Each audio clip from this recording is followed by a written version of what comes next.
धाराशिव जिल्ह्यामध्ये गेली 2-3 दिवसापासून मुसळधार पाऊस सुरू आहे आणि त्या पावसाने धाराशिव जिल्ह्यामध्ये शेतकऱ्याचं अतोनात हाल केलेत, अतोनात नुकसान केले आणि धाराशिव जिल्ह्यातील सर्वच लहान मोठी धरणं ओव्हरफ्लो झालेली आहेत। आता आज धाराशिव जिल्ह्याच्या वाशी तालुक्यामध्ये कृषी मंत्री दत्तात्रय भरणे यांनी भेट दिली आणि आता आपल्या बरोबर काही शेतकरी आहेत या गावातील। मला सांगा, मंत्री आले होते, काय पाहणी केली, काय म्हणले? काय नाही, नुकसान भरपाई देऊ म्हणले सगळे। बर, काय किती नुकसान झालं तुमच्या गावात? 100% सगळंच वाहून गेलं ना। बर, नदी आहे का मोठी? सांडवाच आहे ना सगळं। तलाव कुठला तलाव येतो? हे धनेश्वरी बोरगाव। धनेश्वरी बोरगावचा तलाव आहे। आणि काय सोयाबीनचं नुकसान झालं का? सोयाबीन ऊस सगळं वाहून गेलं।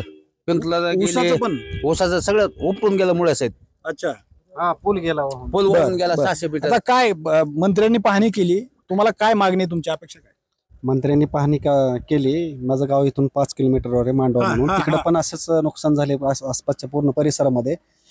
अक्षरशः 12 तास ते 10 ते 11 तास पाऊस होता। पूर्णपणे शेतात पाणी साचलेलं आणि हातातोंडाशी आलेलं घास पूर्णपणे आमचं हिरावून घेतलं। आता काय मागणी आहे तुमची? शासनाने तात्काळ पंचनामे करावेत आणि लगेच मदत पण शेतकऱ्याला व्हावी अशी आमची अपेक्षा आहे। किती मोठं गाव आहे हे गाव?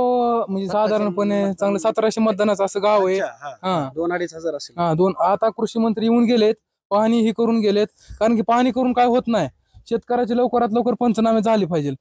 जवळपास 100% नुकसान झालेली शेतकऱ्याची, आणि नुकसान ही भरपाई लवकर मिळाली पाहिजे। शेतीचं नुकसान झालं, आणखी दुसरं काय झालं का? झालं ना, घरात ही पाणी गेले, जनावर ही मेली, गंजी वाहून गेल्या, शेतकऱ्याच्या नळ्या, स्प्रिंकलर सगळे असे वाहून गेलेत नदीत। या आधी कधी झालं होतं का? या आधी कधीच झालेलं नाही, असा पाऊसच नव्हता, कधीच नाही। कधीच नाही।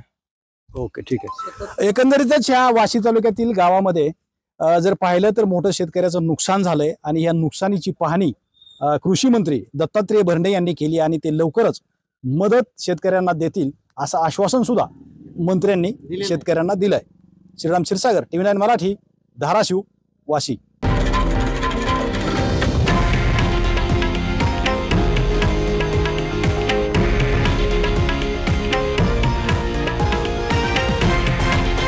हे आहे देशातील नंबर 1 न्यूज नेटवर्क आणि आपण पाहत आहात TV9 मराठी, एकमेव।